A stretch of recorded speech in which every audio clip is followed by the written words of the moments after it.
लाश को भेदने। ದೇವೇಗೌಡರ ಪತ್ನಿ ಚೆನ್ನಮ್ಮ ವಿಧಿವಶರಾಗಿದ್ದಾರೆ. ಮಾಜಿ ಪ್ರಧಾನಿ ಎಚ್.ಡಿ. ದೇವೇಗೌಡರ ಪತ್ನಿ ವಿಧಿವಶರಾಗಿದ್ದಾರೆ.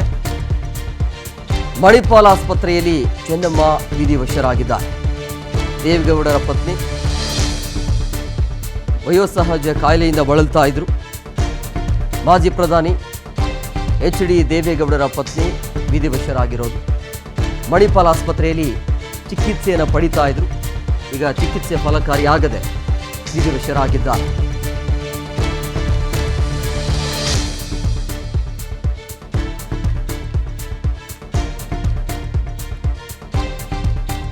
ನೋಡಿ, ವಯಸ್ಸಾಗಿತ್ತು, ಚಿಕಿತ್ಸೆಯನ್ನು ಪಡಿತಾ ಇದ್ರು.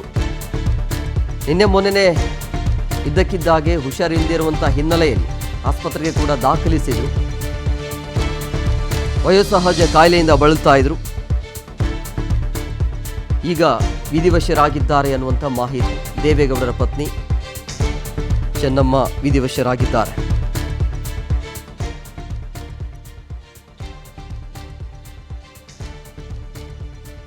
ಮಣಿಪಾಲ್ ಆಸ್ಪತ್ರೆಯಲ್ಲಿ ಚಿಕಿತ್ಸೆಯನ್ನು ಪಡಿತಾ ಇದ್ರು.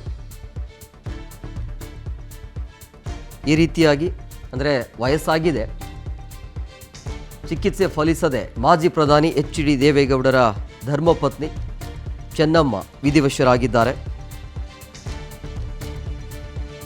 ಮಣಿಪಾಲ್ ಆಸ್ಪತ್ರೆಯಲ್ಲಿ ಚಿಕಿತ್ಸೆಯನ್ನು ಪಡಿತಾ ಇದ್ರು. ಬಟ್ ಚಿಕಿತ್ಸೆ ಫಲಿಸದೆ ಈ ರೀತಿಯಾಗಿ ವಿಧಿವಶರಾಗಿರೋದೊಂದು. ವಯಸ್ಸಂತೂ ಆಗಿತ್ತು, ಹಾಗಾಗಿ ಅವ್ರನ್ನ ಆಸ್ಪತ್ರೆಗೆ ಅಡ್ಮಿಟ್ ಮಾಡಲಾಗಿತ್ತು. ದೇವೇಗೌಡರ ಧರ್ಮಪತ್ನಿ ಚೆನ್ನಮ್ಮ ನಮ್ಮನ್ನು ಬಿಟ್ಟು ಅಗಲಿದ್ದಾರೆ. ಮಾಜಿ ಪ್ರಧಾನಿ ಎಚ್.ಡಿ. ದೇವೇಗೌಡರ ಪತ್ನಿ ವಿಧಿವಶರಾಗಿರುವಂಥ ಹಿನ್ನೆಲೆಯಲ್ಲಿ ಗಣ್ಯಾತಿ ಗಣ್ಯರು ಈಗ ಸಂತಾಪವನ್ನು ಸೂಚಿಸ್ತಾ ಇದ್ದಾರೆ. ಸೊ ಒಂದು 4-5 ದಿನಗಳ ಹಿಂದೆ ಅವರನ್ನು ಆಸ್ಪತ್ರೆಗೆ ಕೂಡ ರವಾನೆ ಮಾಡಲಾಗಿತ್ತು. ಇದ್ದಕ್ಕಿದ್ದಾಗೆ ಆರೋಗ್ಯದಲ್ಲಿ ಏರುಪೇರು ಕಂಡಿರುವಂಥ ಹಿನ್ನೆಲೆಯಲ್ಲಿ ಮಣಿಪಾಲ್ ಆಸ್ಪತ್ರೆಗೆ ಕೂಡ ಅವರನ್ನು ಕರ್ಕೊಂಡೋಗಿ ಅಲ್ಲಿ ಚಿಕಿತ್ಸೆಯನ್ನು ಕೂಡ ನೀಡ್ತಾ ಇದ್ರು, ಚಿಕಿತ್ಸೆಯನ್ನು ಪಡಿತಾ ಇದ್ರು.